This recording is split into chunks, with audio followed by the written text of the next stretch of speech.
আজও এক ঘটনা যখন মনে পড়ে আজও নীরবে কাঁদতে বাধ্য হই। আজও ওই ঘটনা আমাকে কাঁদায়। যখনই মনে পড়ে তো নীরবেই কাঁদি। নিজের মনকেই বুঝাই কোন দুনিয়াতে আসলাম, দুনিয়া পাইলাম তো পাইলাম। আমি তখন যখন ছাত্র জমানায় ছিলাম, আমাদের উস্তাদ মোহতারাম শুনান রাত 2টা বাজে লোক একজন আসছে, মাদ্রাসার দরজায় খটখট শুরু করে দিছে। হুজুর দরজা খুলছেন, এত রাত কেন আসলেন?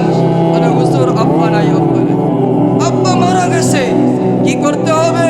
বলে কাফনের ব্যবস্থা করে। কনকনে শীতের দিন ছিল। হুজুর বললেন এই সময় তো পারা যাবে না, তাছাড়া জানাজায় তো মানুষও হবে না। কনকনে শীত, রাত 2টা বাজে, কে কবর করবে, কে কাফনের ব্যবস্থা করবে? লোক তো হবে না। ছেলেদের জবাব ছিল, শুনেন এত লোকের কি দরকার, আমরা 5 ভাই আছি, 5 ভাই থাকবো, আপনি থাকবেন, তাতেই হবে। হুজুর বলছেন সম্ভব না, চলে যান সকালে। বেচারা কি করবে? চলে গেছে। যখন চলে গেছে বাড়িতে গিয়ে পরামর্শ করছে, জানাজার তো ব্যবস্থা হয় না, কি করব?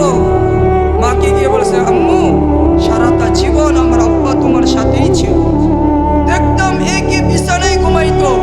আব্বা কোথায় গেলে তুমি ঘুমাইতে না, আবার তুমি কোথায় গেলে আব্বু ঘুমাইতে না।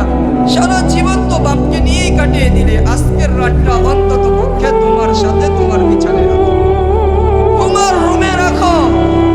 মা বলতেছিল, শোন সারা জীবন তো আমার রুমে রাখলাম, আজকে অন্তত পক্ষে জীবনের সর্বশেষ দিন তোমাদের রুমে রাখো, আমার বিবি বলতেছিল আমার রুমে না, তোমাদের রুমে রাখো। সন্তান বলতেছিল, মা তোমার রুমেই রাখো না, বলে না তোমাদের রুমে রাখো। ছেলেরা বলতেছিল, বড় ছেলে আমার রুমে পারবো না, কেন? ভয় লাগে। ছোট ছেলে তুমি? বলে ভয় লাগে। দ্বিতীয় ভয়, চতুর্থ ভয়, পঞ্চম ভয়। আসো ছেলে, একই কথা, আমাদের ভয়, বাবাকে আমাদের রুমে রাখতে পারে কি করার? বলে এটা ঘরে ঢুকানোর দরকার নাই। 5 তলা বিল্ডিং ছিল।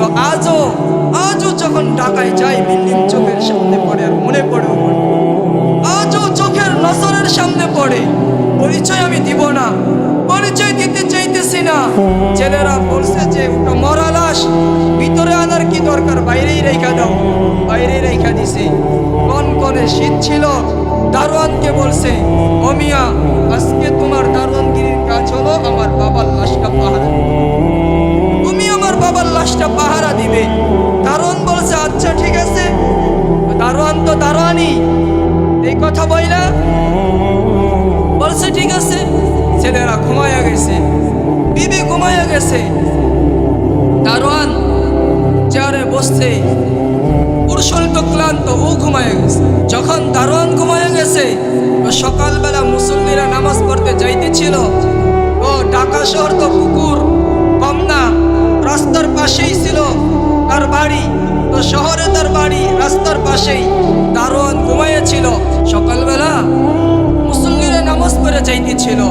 তো নামাজ যখন পড়ে যাইতেছে তো দেখে মানুষের পাঞ্জা, হাতের পাঞ্জা নিয়ে কুকুর খেলামেলা করতেছে। কি নিয়া? মানুষের হাতের এই পাঞ্জা ওটা নিয়ে খেলামেলা করতেছে।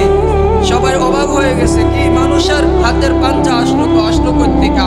খবর নিয়ে দেখি, ও যাইতে যাইতে খবর পাইছে ও বাড়িতে 5 তলাওয়ালা বিল্ডিং এর মালিক মারা গেছে। গিয়ে দেখে দারোয়ান গেট খোলা ছিল, দারোয়ান নাকটাই না ঘুমাইতেছে। লাশ যেটা ছিল